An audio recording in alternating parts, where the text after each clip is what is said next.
দেশের সংসদীয় ইতিহাসে সম্ভবত এটি হতে যাচ্ছে সবচেয়ে আবেগঘন ও গুরুত্বপূর্ণ ভাষণ। বৈষম্য বিরোধী ছাত্র আন্দোলনে সাধারণ মানুষের ওপর চালানো নারকীয় হত্যাযজ্ঞের প্রতিটি ক্ষত এবার দাপ্তরিকভাবে রেকর্ড করা হবে জাতীয় সংসদে। স্বয়ং রাষ্ট্রপতি এই গণহত্যার আদ্যপ্রান্ত দেশবাসীর সামনে উপস্থাপন করবেন। এই ভাষণ কেন ঐতিহাসিক?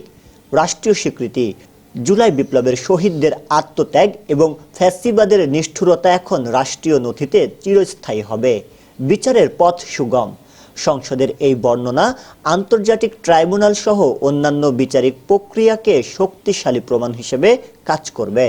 সত্যের উন্মোচন, আড়ালে থাকা অনেক অজানা তথ্য ও নির্দেশনার কথা এবার সরাসরি জনগণের সর্বোচ্চ মঞ্চে উঠে আসবে। রক্তের বিনিময়ে পাওয়া এই নতুন বাংলাদেশে সত্যের জয়ধ্বনি কি সংসদ থেকে সারা বিশ্বে পৌঁছে যাবে? ন্যায় বিচারের এই পথ চলাকে আপনি কিভাবে সমর্থন করছেন?